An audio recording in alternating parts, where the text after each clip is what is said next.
Today's episode is brought to you by the Kodak Box of Junk, Random Starter Deck, 3 Random Booster Pack, Random Cards from Games You've Never Played, Random Stuff I Feel Like Throwing In, all shipped in a lovely cardboard storage box.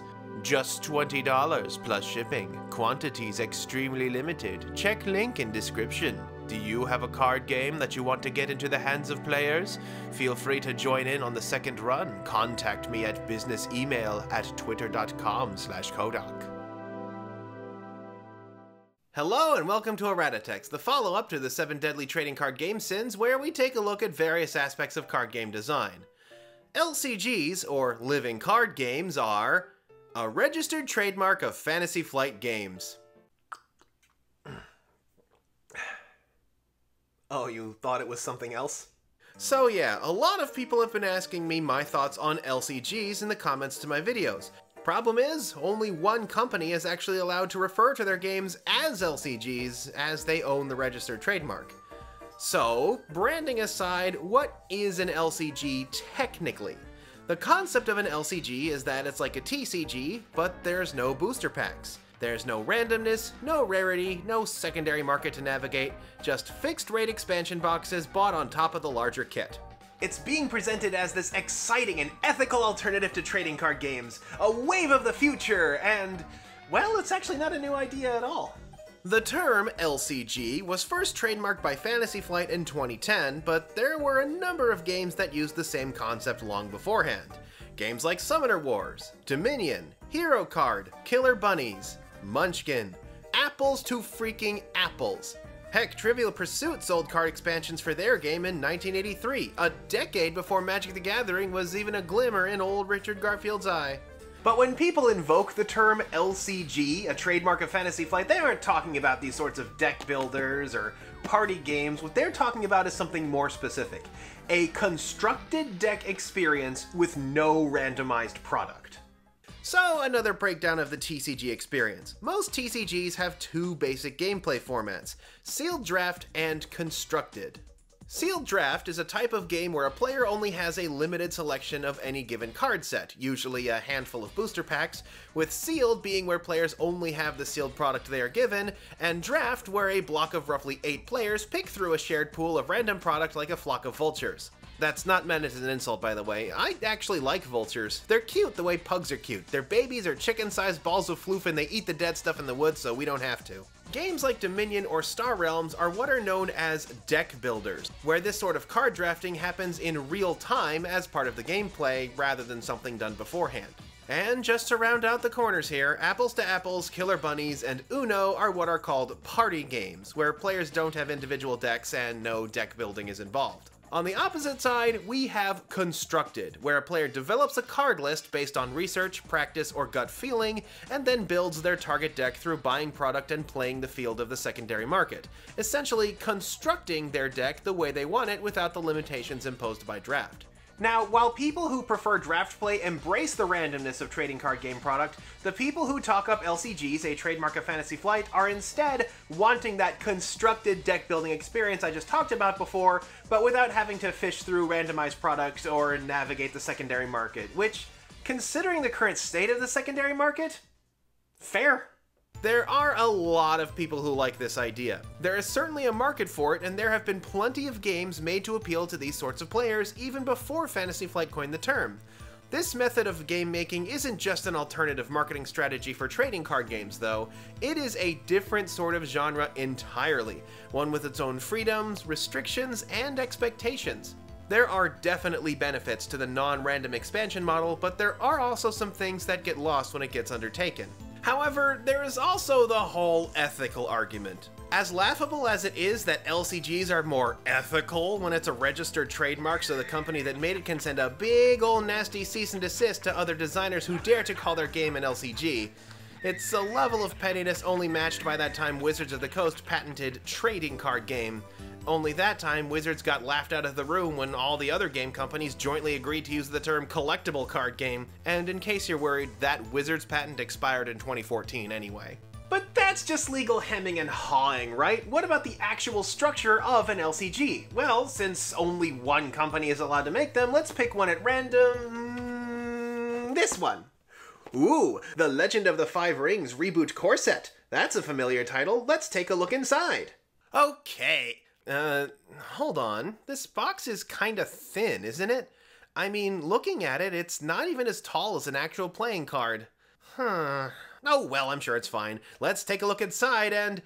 Oof, that's seriously the box insert you're going with? But hey, at least now we can see the cards and I can finally play as my favorites, the Spider Clan. Spider Clan, ruling over the Shadowlands. Are they strong? Listen, bud, they've been tainted by Oni blood. Hey, wait, where is the Spider Clan? Oh dear, they sliced out some clans, didn't they? And now that I look at it, I only got one copy of every card. Isn't this game supposed to be playset 3? And wow, there aren't enough cards here to make a single deck for any of these clans. Though I guess there's enough to make some half decks. 2 half decks. Oh boy, after spending $40, I have enough cards to demo the game. You know, that thing that other games let you do for free? I mean, it's not like all of their competition puts out sets for just a bit more that contain enough cards for at least 4 people to play at once or anything. But hey, this is an LCG, the ethical card game. Surely they realized this and put out like a special little expansion set that contains just the cards needed to fill out the playsets, right?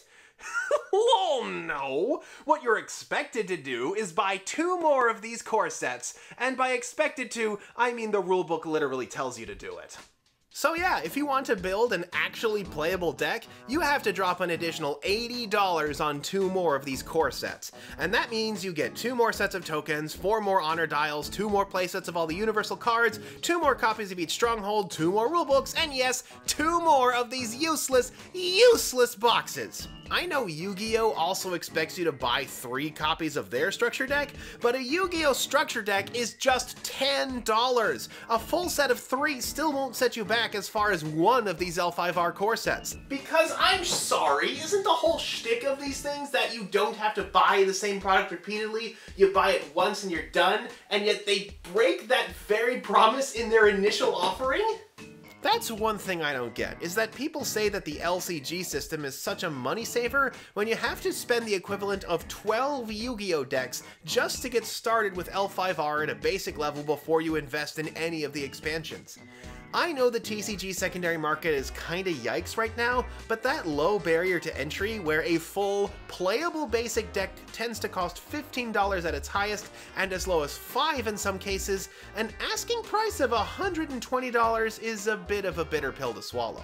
But okay, maybe L5R is just a bad egg and it was unfair of me to pick one of Fantasy Flight's games at random. How about instead we take a look at one that comes highly recommended, Arkham Horror. For the cost of 7 Yu-Gi-Oh! Starter decks, you get a board game. I mean, this is a board game. These are literally boards. These are little pieces that run around on the boards. You can't really compare this to a TCG.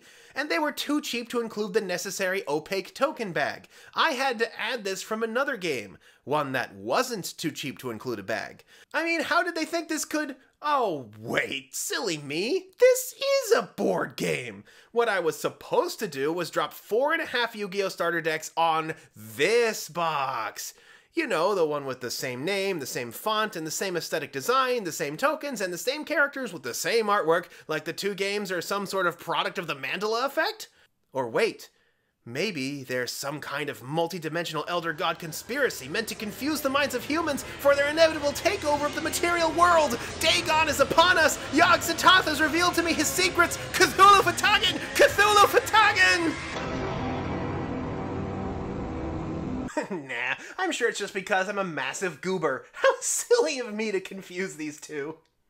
So, now taking a look at the correct Arkham Horror playset, we get the same problem as the L5R core set. Incomplete playsets of cards and the ability to barely support 2 players. And you build a little board and use some funny tokens to move around the board. And they were still too cheap to include a token bag. Although unlike L5R, this game at least gets a decent storage box for an extra 3 Yu-Gi-Oh! Decks. I mean, seriously, is it really too much to ask that the core box for a game made this way be able to stash the cards along with future expansions? Nope. No. Yeah, if you look around at the other games that use a similar model to LCGs, you'll find a lot of them contain at least some kind of plastic insert in their core sets when they aren't simply straight up a card box. Just look at some of these babies! Ooh! Ah! Extra slots for expansion sets! Token and dice cups that ride high so they're flush with the lid of the box to keep them from spilling out! Detachable trays that let you stash the counters close by. A high-quality box insert is worth it. People like the added touch that keeps their cards safe and tokens organized, and it means they'll carry their stuff around in your box to events rather than a third-party one, so other gamers who are at the location maybe not for that game get to see and get curious what it's about. Fantasy Flight in general is infamous for their terrible box insert designs, to the point that there is a literal cottage industry dedicated to making the sorts of box inserts they probably should have included from the beginning. I'm just saying, Fantasy Flight, people would be more than happy to pay an extra $10 for a high-quality box insert and full playset, and if these premium box insert kits aren't enough proof of that, I'm not sure what is. Okay, I'll admit most of my problems with LCGs stems from the trademarking shenanigans going on with Fantasy Flight. It's a marketing ploy, plain and simple, one meant to control your Google.com results when looking for similar games, and the fact that so many people are asking me to talk specifically about LCGs tells me that it has been a very effective one. And as I've already detailed, the concept is nothing new. At the end of the day, though, I will confess it's not much more than a shrewd business practice, and nothing to get really that upset over. However, I feel like the way that their core sets are designed might not give a very flattering impression of what these sorts of games are actually capable of. This Arkham Horror box I have here was bought used, and was clearly played with just once. Shame. It seems like a fun game with a sort of co-op campaign player versus deck thing going for it, but the hamstrung nature of its contents can give a really clumsy first impression. Your introductory set is sort of the last place you want to cut corners. It's like I say with trading card game starter decks. You want the contents of the box to feel like they justify the costs involved. And $40 for an incomplete set that didn't even spring for the required token bag, and which can only be completed with an additional $40 purchase that produces tons of waste, might not give the best impression. So yeah, we're just gonna let Fantasy Flight take the L on this one, and replace it with the true name for the genre. An ECG, or expandable card game, not to be confused with electrocardiogram, is a genre of games where somebody buys a core set of universal cards, which then get built upon by expansions that contain every card for that expansion at maximum playability, rather than making use of random product such as booster packs. Most ECGs include a large initial buy-in with a big starter box. For instance, the starter set for Ashes Reborn by Plaid Hat Games. You might have heard of them as the makers of Summoner Wars. For the cost of 5 Yu-Gi-Oh! Starter decks, you get 6 decks, and enough components to allow 4 people to play simultaneously. Huh! What a concept! I mean, the box insert is still yikes, but at least there's space in this thing to store more stuff in, and they weren't too cheap to include the bags. Like I said before, they're not just TCGs without the trading. They're more like a different genre with its own set of pros and cons. On the downside, ECGs tend to have a higher initial buy-in and less annual content overall, but on the upside, they have a lot more freedom to experiment and can have more complex rules and components. I think this confusion where TCGs and ECGs get conflated together is why I was so baffled by Keyforge in Sin No. 6. Keyforge, for a quick refresher, is sort of like a trading card game, where instead of buying booster packs full of random cards, you are buying packs with one random deck inside. Keyforge is a game that is laser focused on people who enjoy the randomness of the draft experience, a very TCG thing known for its low price, but whose product lineup resembled an ECG with the huge initial buy-in, contrary to how draft games are marketed. That sort of conflicting design was the big source of the disconnect, I think, and it goes to show how important it is to know your audience. But getting back to what I was talking about, because of the ECG's high initial investment and the big scary boxes they come in, they have the freedom to be more experimental with their components. Bringing back sin number 6, remember how I talked about how a proper TCG is slim and streamlined without a lot of extra parts so that the cards can be the star of the show? Yeah, that doesn't really apply to ECGs. Just to make it clear, a card game that incorporates a lot of board game elements isn't itself a bad thing. It's just sort of incompatible with what folks expect from a TCG, a low buy-in with a slim profile and not much to carry around, as folks expect to be able to carry a little box that holds everything they need to play, with maybe a binder and playmat for more enthusiastic players. A lot of people who have been sending me their games for feedback have designs where the cards move around on a grid like chess pieces. You know, a board game. But do you know what game did that exact same thing and did just fine? Summoner Wars! If I came off as dismissive at the thought of a board game that thinks it's a card game, I'm sorry about that, but realizing that what you're making doesn't fit the bill for a TCG can be a liberating experience, where you can stop trying to cram the square peg into a round hole, hopelessly trying to pare down your game in an effort to make it fit into that little TCG box, when you might be better served with the larger ECG box. Just keep in mind you're stepping into a different plane of competition. The other thing I brought up, and this is a little unintuitive, is the lower amounts of annual content. ECGs don't produce nearly as much stuff as a regular TCG, and for good reason. Alright, so for an example, let's take a look at Legend of the Five Rings again. Now, a typical Legend of the Five Rings expansion set only contains about 20 different cards, unless it's one of the larger sets that gets released about once a year. For the rest of the year, each month they put out one of these small 20-card sets. Add all of that together and you get about 280 cards. That's how many cards Magic the Gathering puts in a single set. This is another place where the LCG fallacy kind of comes into play, as TCG fans who are drawn in by the sound of it might be disappointed that there isn't as much content to digest. Not to say that this is a problem with ECGs, more like a necessity of the format. Because of how ECG product is marketed, it would be pointless to release an expansion set that doesn't contain every single card in that expansion with the maximum number of duplicates that are legal for play. And barring a larger format of release, such as a super expansion, that quantity can't be very high without running into higher production and shipping costs. Not to mention just how much product you'd be expecting players to buy.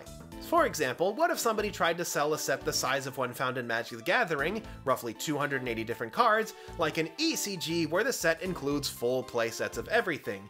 We wind up with 280 times playset 4. Wow! Over 1,100 cards! My Dominion Big Box doesn't even have 1,100 cards in it, and look at it! It's so huge, it's beyond the comprehension of lesser beings! Do I have a box that's even bigger than this? Oh my god!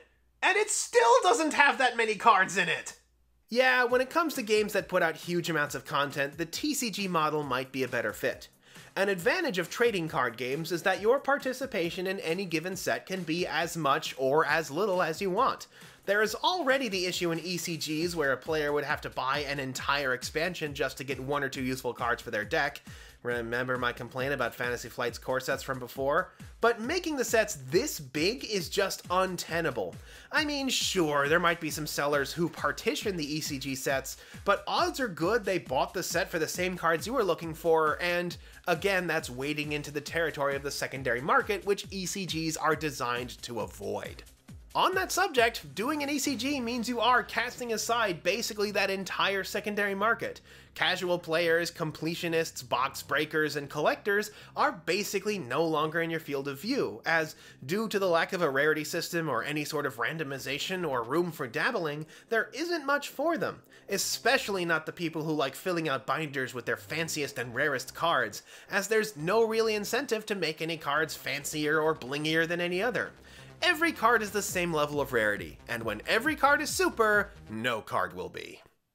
Again, I'm just pointing out a compatibility issue. I have certainly had many conversations with people who find these very things, like the lack of a rarity system and not having a lot of product to keep up with, to be extremely appealing. Board game players, too, enjoy the idea of getting a game that can be changed and improved with small expansions over time. And they can be very cost effective. Some ECGs actually do ship in tiny boxes and have expansions so small they go into booster packs. It also means that you can make a game that functions largely like a TCG, but if you plan on not putting out a lot of annual product, then an ECG format might work out for the better.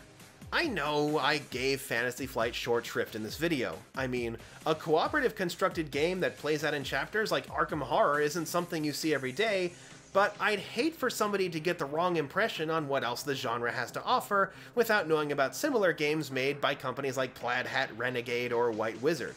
To those who found everything I've been describing appealing, there are certainly many places to get this experience other than Fantasy Flight. ECGs tend to do way better on crowdfunding websites for one thing. Turns out, when people crowdfund something, they like getting a guarantee on what they get out of it. Who knew? Some games even fully fund their expansion sets on places like Kickstarter, and with how most ECGs are designed to have a base product that can support many players, it certainly makes for a viable business model. Something I've even seen toyed with is the idea of a subscription card game, where, like a magazine subscription, people pay a flat rate to get sent the new expansions on a regular basis. I really only know of one of these because they just did a huge Kickstarter, but I'm certainly open to the idea as long as the ability to get back issues becomes available. As loath as I am to say it, a game like Arkham Horror, where each of the expansions is essentially a new chapter in an ongoing story, would work perfectly as a subscription card game. Another one I really haven't seen, or at least am unaware of, is a cube ECG. I've already talked about how draft play works in this video, and a cube is basically a reusable set of draft cards custom built to create an interesting experience rather than just a random card pool. I mean, I've seen ECGs with a so-called draft mode, and of course there's deck building games which do draft on the fly, but nothing as robust as a game that is designed with cubing at the forefront. A cube starts at just 360 cards for 4 players, more than reasonable for an ECG box, and can be easily expanded upon with 180 card sets that add space for additional players. I can see the box now. Mystic Cube, you've been drafted. Of course, you'd need a version of the game meant to help players learn the rules, but that shouldn't be too hard with a couple of prefab deck lists and a quick guide. So that's the story of ECGs, and there is a larger world of them out there than you might have known. There have been remakes, demakes, and all sorts of indie titles that you may have missed out on. ECGs are more than just TCGs without the randomness. They are their own world. Hopefully I've answered your questions as to whether or not the ECG model is the perfect fit for your game as well. It is a different environment for sure, but it might be exactly where your game belongs. Keep all these things in mind, and you too can build a better card game. Join us next time on Errata Text. In the chill of night, at the scene of the shrine, you will shriek in fright as they strike from behind. Spider Clan, scary neighborhood Spider Clan.